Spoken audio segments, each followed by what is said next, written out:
Ninayo furaha kubwa kukukaribisha msikilizaji na wewe ambaye unaifuatilia chaneli hii ya simulizi za Dr. Hisia katika kuanza simulizi mpya kabisa ambayo tutakutana nayo hapa ndani, simulizi nzuri kabisa ya mapenzi. Ikiwa imeandikwa na Dr. Hisia mwenyewe ambaye unaweza kumpata kwenye namba yake ya simu ya 0627 501775 kwa mahitaji yote ya simulizi na masuala mbalimbali tutakayokuwa yanahusu simulizi ambazo zinapatikana katika channel, lakini pia ambazo ziko nje ya channel. Mimi nakukaribisha sana na nikukumbusha kusubscribe channel yetu ili uwe mwanafamilia na mdau namba moja kabisa katika channel yetu, lakini pia itakuwa ni nafasi nzuri ya wewe kupata simulizi zote ambazo zinawekwa hapa ndani sambamba na miendelezo kwa wakati. Simulizi yetu mpya kabisa na kwenda kuanza siku ya leo na kwenda kwa jina la Gym Trainer. Mwenyewe anakuambia taratibu nitazoea. Gym Trainer ni nani, lakini ni nani ambaye atazoea katika simulizi hii? Basi karibu sana, tunakwenda kuanza rasmi sehemu ya kwanza. Na mimi ninayekusimulia simulizi hii jina langu naitwa Tutu. Karibu tukaanze pamoja. Viana, hebu amka huko. Dada jamani, unaniumiza. Hebu uone unavyoniumiza. Nilikuwa nikilalamika huku nikimpiga makofi Dalusi baada ya kuwa ananiumiza kwa sababu alikuwa amenirukia kitandani bila kujali kwamba niko nimelala. Wewe naye bwana, unalala sana huko nje jamani, baba anakuita, nataka kukuona. Wewe kweli baba kaja? Ngoja niamke basi haraka. Basi niliposikia kwamba baba amekuja, niliamka na kuvaa nguo zangu haraka sana, nikatoka nje huko nikiita, Daddy uko wapi? Nimekumisi jamani. Wewe babako amepitiliza ofisini kwake hapa hata hajaja. Mama akanijibu hivyo. Jamani, nilikuwa na hasira, ikabidi nigeukie kwa Dalusi maana alikuwa amenidanganya kama baba amekuja mpaka nikaamka. Yeye nimeharibu usingizi wangu bwana, muangalie bisho lake lilivyobovu. Mwanzo bado na uchovu wa jana jamani. Hebu twende huko bwana ngakutoa uchovu bwana. Kwani wewe ndio wa kwanza ku graduate your degree Tanzania jamani? Basi Dalusi aliongea hivyo akinishika mkono na kaanza kunivuta mpaka nje. Yaani Dalusi jamani ni mkorofi jamani. Yaani mkorofi kwake ulikuwa damuni kabisa. Yaani basi tu alikuwa anapenda sana kuniunia. Mimi nilikuwa nimekasirika, nilikuwa nataka kulala ile siku. Basi bwana, kabla tujaendelea kwanza, ngoja kwanza nijitambulishe. Mimi naitwa Viana. Mimi ni mtoto wa mwisho kwenye familia ya Mr. and Mrs. Tarimo. Ni familia yenye watoto watatu. Wa kwanza alikuwa ni kaka yetu mkubwa anaitwa Jeremia. Yeye anaishi Uingereza huko na anafanya kazi huko pia. Wa pili ndio hicho ukorofi, dadangu anaitwa Lucy. Lakini licha ya ukorofi wake jamani, nampenda mno. Yeye ni secretary wa kampuni moja hivi na yuko huko mjini. Na wa mwisho ndio mimi hapa naitwa Viana. Mimi ni cha upole ila ni wa mchongo tu. Sasa mimi nilimaliza elimu ya chuo kikuu pale IFM, nilikuwa nasomea mambo ya uhasibu na fedha. Na siku ambayo ilikuwa imepita ndio ilikuwa graduation yangu. Kwa hivyo mambo yalikuwa mengi sana. Unajua kuamka asubuhi, kujiandaa, kucheza na nini. Kwa hivyo nilikuwa nimechoka sana. Afu Lucy akaja kuniamsha jamani bila hata sababu za msingi. Ndio maana nilikuwa nimekasirika. Nikamwambia baby dada, lakini sasa huko nje tunafanya nini jamani? Saa 12 yote jamani. Usinionee huruma jamani, mimi muhitimu. Akaniambia wewe ushakuwa mwana kijiji wewe, hakuna haja kulialia utakavyo bwana wewe. Lazima nikuamshe uteseke. Uone huku kwenye kijiji tunaishije sisi. Nikamwambia jamani, kuteseka tena jamani. Shule nimeteseka jamani. Mimi najua sasa ndio muda wangu wa kupumzika. Hebu nione huruma jamani. Mimi na degree tu. Uone huruma hata degree yangu dada. Dada akacheka akaniambia bwana wewe, utajua mwenyewe. Kwa nini nikakwambia kwamba duniani kuna mambo ya kupumzika? Tunafanya tu mazoezi hapa. Lazima tufanye mazoezi, mwili ukae fit, ama unataka au hautaki. Basi dada alikuwa anaongea hivyo akiwa anamaanisha kwamba hana makosa kwa yeye kuniamsha. Basi nilikuwa nimwambia dada jamani, yani basi nilikuwa hata sijamaliza ili kulalamika ambako nilikuwa nalalamika, akaja akaanza kunifinya bana kwenye mbavu. Ikabidi sasa nimfuate ili tuende tuko kufanya mazoezi. Sasa huyo dadangu Lucy huwa ana kawaida kila akiamka asubuhi lazima ingie kufanya mazoezi. Yani kwake mazoezi ni kama chakula. Yani ni kitu ambacho tayari ameshajitengenezea na ameshakizoea. Lazima afanye mazoezi. Kwa hivyo akaona ni uvivu akifanya peke yake wakati mimi nipo, akaona ngoja kwanza niamshe ili tukafanye pamoja. Alinifanyisha mazoezi kama nusu saa hivi. Nilikuwa nimechoka, viungo vyote vya mwili vilikuwa vinaniuma. Vilikuwa vinaniuma kwa sababu mazoezi mimi hayakuwa mambo yangu, yani mwili ulishtuka. Basi baada ya kuoga nikakimbilia kitandani kwanza nikalala kwa sababu yani achana huo uchovu na hiyo mikazi amenifanyisha ya kukimbia. Jamani niliona nimechoka, yani mwili niona unauma mpaka roho. Nikaona hapa ngoja nikalale. Basi nikiwa pale Nikasikia sasa, kwa hiyo mimi ndio mfanyakazi wenu, niwapikie mabosi zangu, si ndio? Yaani mmejituliza wenyewe kwa starehe zenu. Haya, nipeni mshahara. Huyo alikuwa ni mama. Jamani, yani hata kulala sijalala. Tayari kashakuja akanikurupusha tena pale kitandani. Mamangu naye alikuwa na tabia kama mama wote wa Kiafrika jamani. Nadhani mnamuelewa. Ikabidi tena niamke, niingie jikoni. Basi tukaandaa chai pale na tumebandika nyama na ilikuwa ndo mboga ambayo itafuata mchana. Sasa tuko jikoni mimi na dada. Dada akawa anarekodi. Ananipiga picha pale, maana yeye ndo alikuwa na uwezo huo mdomo kuliko hata vitendo. Mimi ndo nafanya kazi, yeye ananipiga picha. Imagine. Basi nikamwasha hiyo kofi, ikabidi akimbilie jikoni. Maana alikuwa ananipiga zile picha, unajua mtu ajijiandae. Na unajua mabinti tunataka kupiga picha itoke picha fulani hivi, umependeza pose. Akanipiga, afu akaniweka eti status. Mimi ndo beki tatu familia. Basi bwana, mara baada ya pale tukiwa mezani tukawa tunakunywa chai, nikasikia mlio wa gari iko niingia. Nikajua kabisa wewe utakuwa ni baba, yani mzee Tarimo. Sikutaka kuendelea kusubiri jamani. Nilitoka kwa kasi mpaka nje. Daddy, are you back? I miss you jamani. Nilikumiss baba. Wow, mwanangu nilikumiss pia. Baba akaniambia hivyo. Basi tukakumbatiana na mzee wangu hapo. Sasa kuna namna mimi na baba jamani. Sawa, wote tulikuwa watoto wake, wote tulikuwa tunapendwa, lakini sijui ndio ule last born ama nini. Jamani nilikuwa napendwa.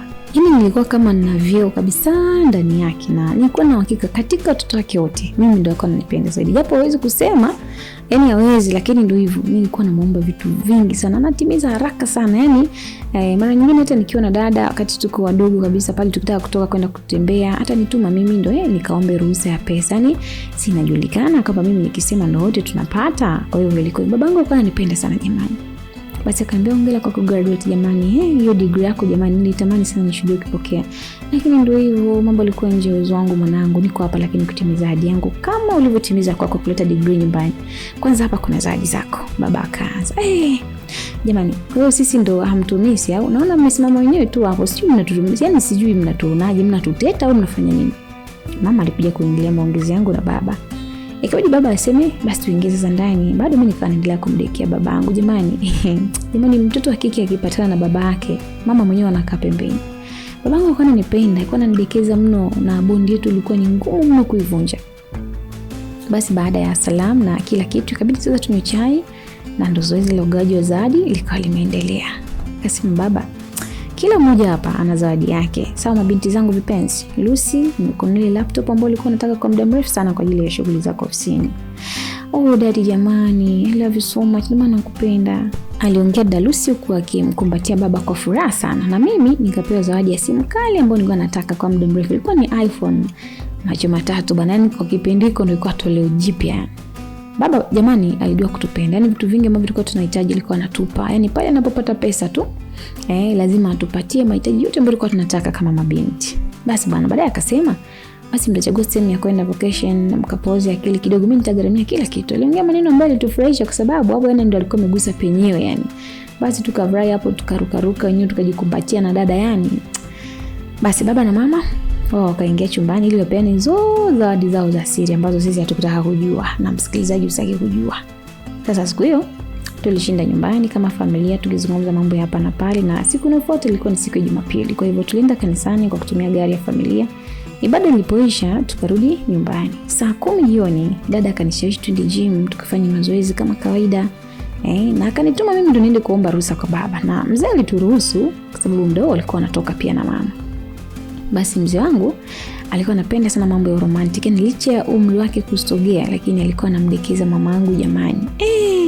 Mama alikuwa anadekezwa jamani. Yaani hata mitoko. Yaani unaweza kusema hawa ni vijana eti. Alikuwa anamdekeza sana. Basi bwana sisi tukavaa zetu nguo za mazoezi na tukaenda kwenye gym ambayo dada alikuwa amezoea kwenda kufanya mazoezi hapo. Tukapokelewa vizuri pale na dada alichukuliwa na trainer mmoja ambaye alimpokea kwa mapokezi makubwa sana, na baadaye mimi nikajua ni wapenzi sijui yani kuna namna ambavyo walikuwa nakumpatiana wanaangaliana yani walikuwa wanachikiana fulani hivi ambapo mimi sikuona kama ina faida, lakini ndio hivyo. Basi baadaye nikaona dada ananitambulisha kambe Ochu. Yule ndo mdogo wangu anaitwa Viana. Tukasalimiana na huyo Ochu. Akasema karibu sana. Kenzo unaweza kumuongoza mazoezi Viana. Si tupo huko. Ocho alimpa maagizo trainer mwingine ambaye anaitwa Kenzo. Basi wote kwa pamoja walikuwa na muonekano ya kuvutia mno. Yaani vifua na miili yao ilikuwa imejengeka fulani hivi kimazoezi. Namna fulani hivi ambayo mabinti wao wanapenda jamani. Basi Lucy na Ocho walielekea upande mwingine na mimi sikutaka kujishughulisha nao. Na nikaa upande wangu mwingine. Sasa yule trainer wangu akawa ameniuliza, wewe ni beginner au ni mzoefu? Yaani ikimaanisha ndo naanza au nafahamu tayari wanaenda. Nikamwambia mimi ndo naanza leo. Akaniambia basi sawa, twende pale tukaanze mazoezi ya kujenga shape. Japo unayo kubwa na inavutia, lakini itakusaidia ili vizuri zaidi. Kenzo alinishika mkono akanisogeza mpaka ambapo alitaka tukafanye mazoezi. Mazoezi yalianza kwa taratibu sana, lakini mazoezi yenyewe sasa jamani. Ni dada mnaoenda gym nyie. Nikajikuta mbona kama kuna namna na sisimko, maana alikuwa anasogeza mwili wangu mpaka kwa Keni. Nikasema mimi nataka kufanya nini? Yaani mazoezi gani jamani? Yaani kanisogelea mno. Ikibidi nimwambie sorry, naomba unipe distance kidogo, maana huko karibu unipe comfortability. Yaani nashindwa. Akaniambia okay sawa. Huyo Kenzo alikubali na akasogea pembeni kidogo, lakini baada ya dakika chache akarudi pale pale. Yaani vile vile tulikuwa, yaani kuna zoezi moja hivi nilikuwa nimeinama chini, yeye anakuwa kama amenibambia kwa nyuma hivi. Nikasimama, nikawa sielewi yani baadaye nikajikuta nimepata hasira. Yaani ile pose ile nikaona imenipa hasira, ikabidi nimwashie kibao, yani ikamkuta kwenye shavu. Yaani mazoezi gani ya kubambiana jamani? Akamwambia dada, vipi? Mbona unataka kunipiga tena? Wewe vipi? Wewe mshamba au? Nikamwambia ndo mshamba, wewe mjinga kweli. Hata kama mimi sijui taaluma yako bwana wewe. Wewe unisikia dada anapenda kuguso hivyo wewe mwili wangu bro, acha ujinga, kaa mbali. Akaniambia wewe kwa mwili gani ulikuwa na mtu mwenye umekaukia? Na mimi nataka nikutengeneze mwili afu wewe unaniletea maringo. Mazoezi yanahitaji discipline bwana. Wewe vipi? Umekosa kabisa. Yaani wewe kama uwezi basi ondoka bwana. Kenzo alikuwa na mdomo mchafu kaka, alinishushua mimi, yani penyewe ndo nilianzisha, lakini hasira zikanipanda. Nikasema ni huyu asingekuwa kidali huyu, yake ya Mungu ningemvaa hapo, yani tungepigana huyu. Basi tu alikuwa na limwili likubwa, ile nikaona hapa nitapigwa mpaka nikome. Basi baadaye nasikia maelezo sasa, wako wanabishana bosi wake Kenzo. Uko hapa kuniharibia kazi. Ilikuwa sauti ya kiume ambayo ni nzito zaidi ile ya Kenzo. Aliingilia mazoezi akasema, hapana bosi, ulikuwa unataka nini? Wewe unawatukana wateja wangu, kila mteja hapa akija unamletea lugha mbovu, kila mteja. Kwa nini uko hivyo? Mwanamume huyu ambaye amepanda hewani, yani alikuwa amepanda kweli kweli, akawa anazidi kumfukia Kenzo. Sasa ngoja nikufundishe nidhamu kwa vitendo. Wewe umeshiba pesa sasa hivi, mimi bado nina njaa, yani nina njaa balaa, mimi kila mteja kwangu wa thamani. Mwanamume huyo basi akarusha bonge la kofi kwa mkono wa kulia. Kenzo akadaka mkono bwana. Akasema hata kama ni gym yako, ila bosi jiangalie hiyo michezo ya nguvu, utanipa kesi bure. Kenzo alitoa maneno ya ushindi bwana. Mwanaume akapeleka kibao kingine cha upande wa kushoto. Hicho kilitoa sawia kwenye shavu la Kenzo, na hiyo kampeleka Kenzo mpaka chini. Akasimama sasa na kupanga mikono, yani tuzichape sasa, ngome ziko hapo. Zikaanza kupigwa ngome jamani, nzito mpaka balaa. Baadaye akaanza kulia na muita mama yake. Bosi akamwambia, kumbe mtu mwenyewe sponge. Mimi nikajua kidali kweli, yani ulivyokuwa unajiproud mwenyewe. Nikakuta nacheka sasa baada ya kumuona Kenzo akiwa kwenye hali ya kulia. Muda huo akafukuzwa hapo kazi gym. Dada na Ocho walifika pia kutazama kinachoendelea. Bosi, kumbe umefika, samani niko upande wa pili, aliongea yule trainer ambaye alikuwa ameondoka na dada. Ocho, kwa ajili ya vijana wajinga, kwa nini unawaajiri vijana wajinga kama wake na Kenzo kwenye gym yangu? Watakuja kunifukuzia wateja jamani. Mimi nahitaji wateja. Mimi bado nina shida na pesa. Aliongea pale bosi. Basi Ocho akamwambia, naomba unisamehe bosi, nitakuwa makini. Akamwambia, kosa moja nimekusamehe, ila nakuomba isitokee tena kosa lingine. Mimi sitaki kabisa ofisi yangu ichafuke. Sawa bosi, nimekuelewa, alijibu kwa unyenyekevu mkubwa sana huyo Ocho. Basi baadaye nikageukiwa mimi nikaambiwa, madam sorry kwa gasi ambayo umekumbana hapa. Naona umekosea sana Kenzo. Naomba samahani sana kwako, na naomba kwa usumbufu ambao umejitokeza. Naomba unisamehe sana, lakini naomba nikuongoze mwenyewe. Nikamwambia hapana, hamna haja. Mimi nimeshachoshwa jamani na kila kitu, nitastaki. Sawa, lakini naomba nikupe ofa ya gym bure kwa muda wa miezi 3 tu. Yani hii itakuwa ni fidia. Akaniambia bosi. Nikamwambia okay, miezi 3. Nikamwambia okay. Sawa basi nimepokea hiyo ofa. Basi bosi alikuwa ni mkarimu mno. Yani alikuwa, lakini alipokuwa anagombana na Kenzo nikasema, mbona ni mkali hivi? Lakini baada ile tukio alikuwa ni mpole sana. Basi akaniambia, mimi naitwa Thomas, wewe unaniita Tom. Sijui wewe unaitwa nani bosi wangu? Nikamwambia mimi naitwa Viana, kwa kifupi Via. Akaniambia okay Via. karibu sana. Basi nikamlazimisha dada tuondoke na mpaka alikubali, japo alikuwa ameonyesha kwamba alitaka kuendelea kubaki hapo. Sijui kanogewa na huyo uchu wake. Mimi sikutaka kujali sana juu ya mambo yao. Basi tukarudi mpaka nyumbani. Tuliwahi kabla ya wazazi. Nikampigia mama, nikawa nimemuuliza mama tupike nini? Akaniambia tuachane na masuala ya kupika, tuwafuate kule alikokuwa. Basi akatuelekeza mpaka kwenye hiyo hoteli. Tukaenda kweli. Tulichukua gari ambalo lilikuwa la familia na tulipofika pale hotelini, mama akatuwahi kabla hata tujaingia ndani. Alinifunga kitambaa usoni ili nituweze kuona nini kinaendelea. Akaniongoza mpaka ndani. Nikasikia kelele watu tunapiga makofi pale na shangilia. Sikujua ni nini, maana kitambaa kilikuwa kimenizuia. Nikasikia 1, 2, 3 surprise. Wote wakasema hiyo, alafu nikawa nimefunguliwa kile kitambaa usoni ili niweze kuona hiyo surprise yenyewe.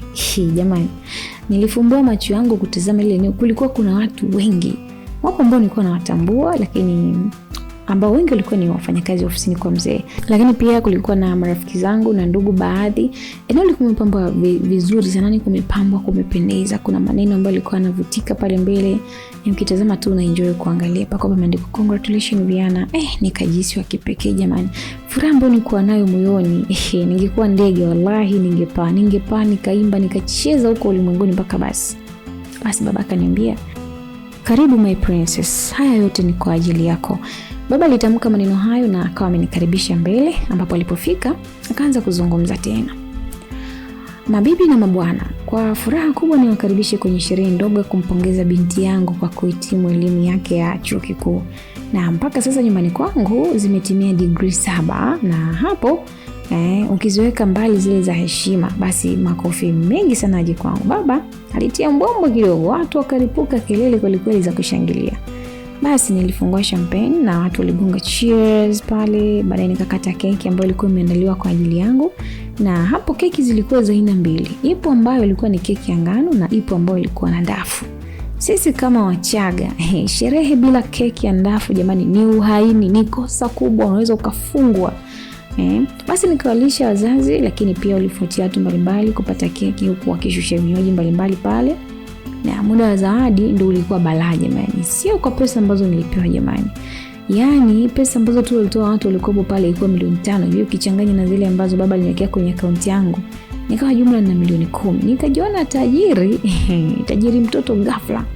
Watu walikunywa, wakasaza, lakini pia kila kitu kilikuwa cha kutosha. Nyama zilikuwa usipime, chakula kingine kilikuwa ni kiasi kidogo tu ili watu washibe nyama. Yaani watu wakuja kunywa pombe pamoja na nyama. Sasa ilipofika saa 6 usiku, kila mtu alikuwa njiani akielekea nyumbani kwake. Basi nikamwambia dadi, asante kwa surprise jamani, nimeipenda, ila dadi tutakuja kunywa kwa hizi raha jamani. Ni baba mzuri mno jamani. Nikawa nampa maua yake mzee wangu. Akaniambia ninyi watoto mimi ninavyowapenda baba huyo. Mama naye sasa akaingilia, ninyi watoto mnavyompenda baba yenu. Mpaka naona nafasi yangu, bora nafasi yangu ni ndogo hivi kwenu. Yaani hivi nyinyi mnanipenda kweli? Inata bora niende kwa mwanangu Uingereza jamani. Yaani mimi yule mwanangu ndo ananipenda. Alikuwa akiongea kimaanisha kaka ndo anampenda zaidi mama. Baby wangu jamani, hebu punguza wivu. Mbona sisi tunakupenda jamani, hata wewe na unajua, hebu muone jamani. Baba akaanza kumbembeleza mke wake. Basi kabidi tucheke jamani. Wapenda nao bado wanaitana baby eti mpaka leo, na sisi imetushinda kama vijana. Yaani wanadekezana hatari. Tulifika nyumbani, sisi tukaelekea moja kwa moja chumbani kwetu. Tukaoga, tukakaa kitandani, tukawa tunapitia picha huku tunajiposti mtandaoni. Basi tulipokea likes nyingi sana pamoja na comments ambazo zilikuwa zimejaa pongezi. Sherehe ilikuwa pambe, wazee wameweza mpaka wameweza tena. Sana yaani siku mbili hizi jamani zimekuwa dharasa sana kwangu, mpaka na Saudi duniani kama kuna shida ujue. Muda wako mdogo wangu lazima ufurahie. Kweli dada Alafu baba alisema kwamba kuna vacation sijui. Unajua nimeona likizo kazini nimepata hii wiki nzima niko free. Kwa hiyo unaje kesho kutwa tukaenda zetu Zenji. Dada jamani, sio Arusha. No bwana, huko mbali. Hebu tuenzetu hapo Zanzibar tu. Siku zetu 3 tunarudi tumepumzika vya kutosha. Basi dada, hamna shida. Tutaenda huko kulikosema.